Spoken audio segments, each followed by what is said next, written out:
Okay, today I want to talk about a story that has been celebrated across progressive circles and much of the international press. Britain, Australia, and Canada have decided to formally recognize a Palestinian state.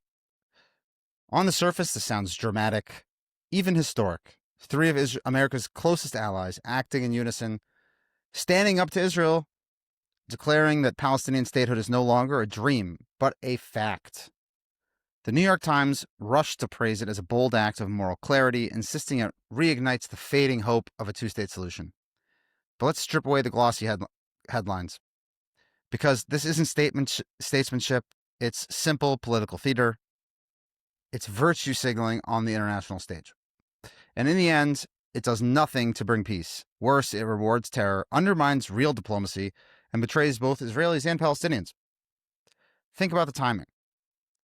This decision comes less than 2 years after October 7th, 2023, the deadliest massacre of Jews since the Holocaust.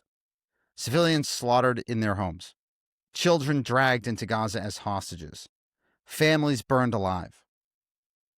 And what did Britain, Australia, and Canada do in the aftermath? Do they stand with Israel unequivocally? Do they say never again we will not let terror dictate international policy? No. They stand in front of cameras and hand Hamas the greatest diplomatic gift it has ever received: recognition, legitimacy, a reward for bloodshed. Let's start with Britain.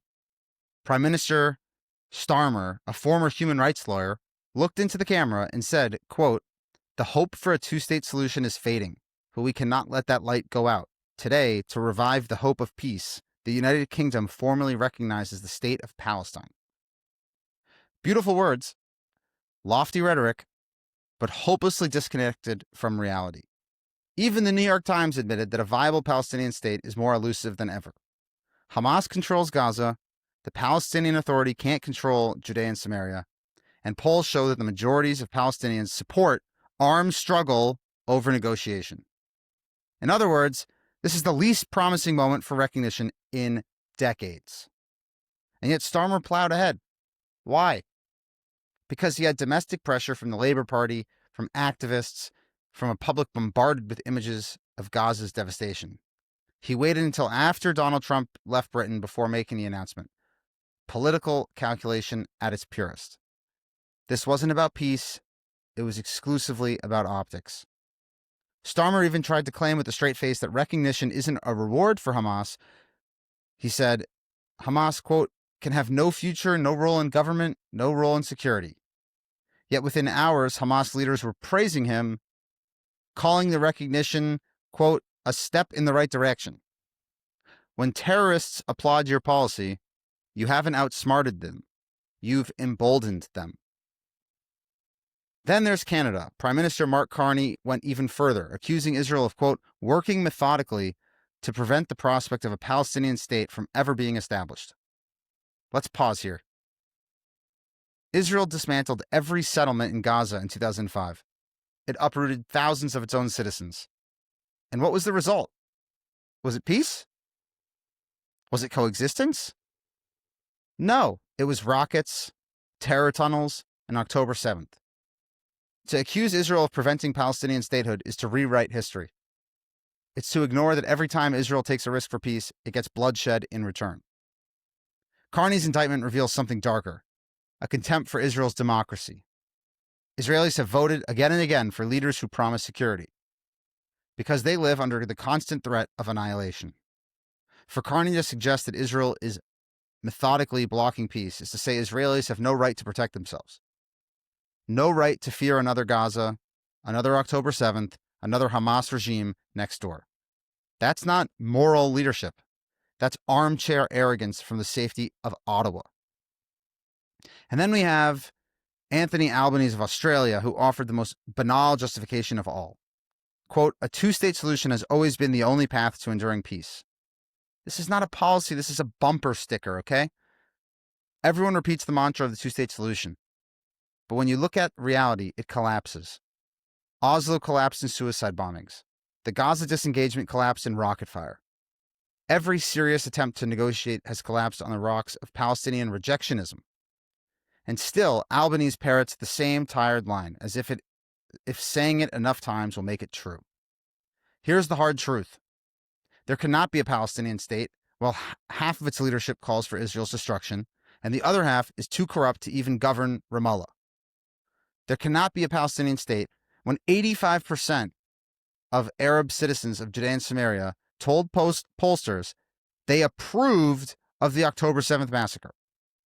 There cannot be a Palestinian state when 85% opposed disarming Hamas, even as a condition for ending the war. Recognition in this climate is not a step toward peace. It's an invitation to war without end. Benjamin Netanyahu, Israel's prime minister, put it bluntly. Quote, "You are giving a huge reward to terrorism."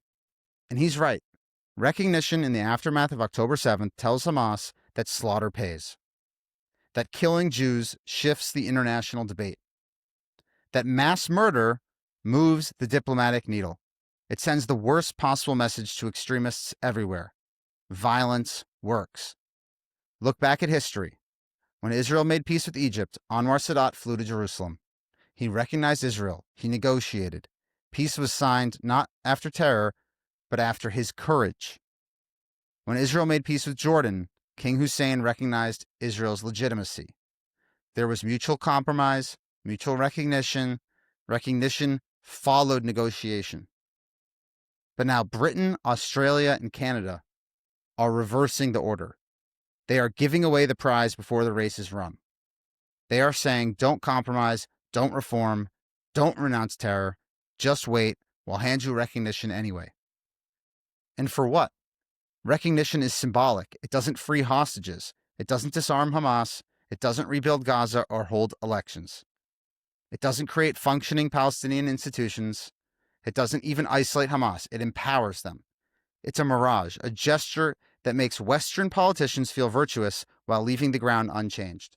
And the hypocrisy is staggering. Britain still supplies parts for F-35 jets Israel uses. Canada still benefits from Israeli technology and security partnerships. Australia says recognition will depend on reforms, but announces recognition before reforms occur. They are full of doublespeak. These leaders demand sacrifices from Israel while excusing Palestinian dysfunction. They preach human rights while ignoring Hamas's executions, torture, and child soldier recruitment. This policy doesn't just betray Israelis, it betrays Palestinians too, because it tells them that they can have a state without reform, without disarmament, without accountability. It sets them up for inevitable disappointment because such a state cannot function, cannot survive, cannot coexist with Israel. Recognition without conditions is not a gift. It's a curse, guaranteeing another failed state, another Gaza, another generation of disillusionment. It also betrays victims of terror everywhere. Imagine what families of hostages feel when they hear Starmer or Carney or Albanese proclaim recognition. Their loved ones are still in tunnels in Gaza, in chains, being brutalized.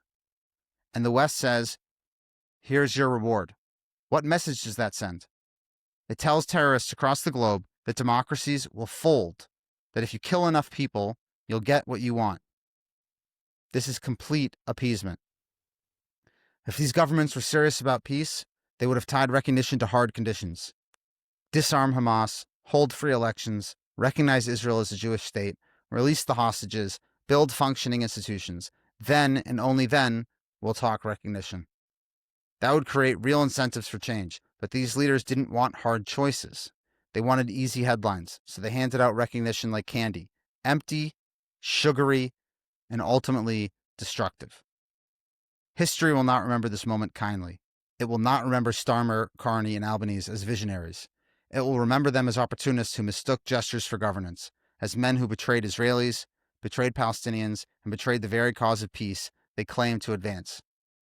Recognition of a Palestinian state at this moment is not diplomacy. It's a dangerous sham. It rewards terror, it undermines negotiation, it ignores reality, and it will haunt Britain, Australia, and Canada long after the applause fades.